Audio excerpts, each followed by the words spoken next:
Samantala, para sa mga detalye po dyan sa NAIA, puntahan po natin ang ating kasabang si Salima Refran. Sam? Dumating na sa Pilipinas si U.S. President Barack Obama alas 11:20 nang lumapag nga sa runway ng NAIA ang Air Force One. Agad nagtaxi ang eroplano patungo sa receiving area dito sa Balagpag, isang bahagi nga ng Villamor Air Base.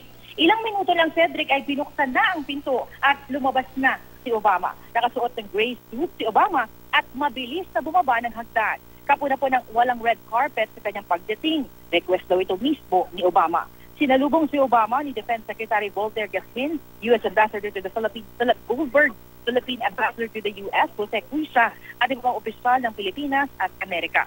Sandaling nag-usap sina Obama at Goldberg habang naglalakad patungo sa Marine One o Presidential Chopper. Dito sinaluduhan si Obama ng mga Navy Guards bago tuluyang sumakay nga ng Marine One. Bandang 11:40 nang lumipad ang Marine One kasama ang mga Osprey aircraft. Agad din namang umalis ang Secret Service detail ni Obama. Ngayong hapon nga, Cedric, inaasahang bibisitahin ni Obama ang isang Philippine Navy ship. Ayon sa U.S. Embassy, pagpapatibay ito ng kooperasyon ng U.S. at ng Pilipinas, lalo na sa maritime security. Yan ang latest mula nga dito sa NAIA, Cedric. Okay, Sam, pinapakita natin dito sa video natin yung pagdating kanina ni US President Barack Obama at itong live video naman paglapag ng South Korean airplane lulan ang si President Park Geun-hye.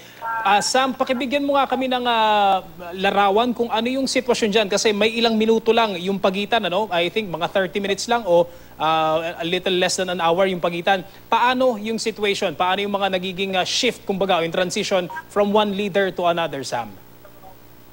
That is correct, Cedric. Halos dikit-dikit nga yung arrivals ng lahat ng leaders ngayong araw dito sa NAIA. Pero ang nangyayari ngayon, may iba't ibang bahagi o iba't ibang terminals ng NAIA yung ginagamit per leader. Ito nga, bahagi nga ng Balagpag, dito yan sa may Villamor Air Base, ay nag-receive sa U.S. President Barack Obama. Samantalang yung ibang leaders naman ay maaaring bumaba dyan sa bahagi ng Terminal 1, Terminal 2 at Terminal 3. Cedric? Okay, Sam. So, iba-ibang runway, kumbaga, iba-ibang terminal itong nilalapagan. Hindi lang sa isang terminal sunod-sunod na lumalapag itong mga aeroplano, Sam.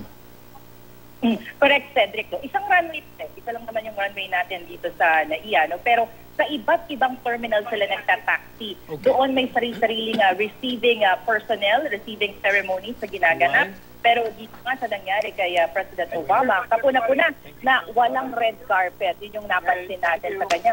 Napakabilis lang, Cedric, nung nangyari nga pagsalubong at agad nga sang sumakay ng Marine One kanina, Cedric. Okay, maraming salamat para sa update na yan, Salima Refran.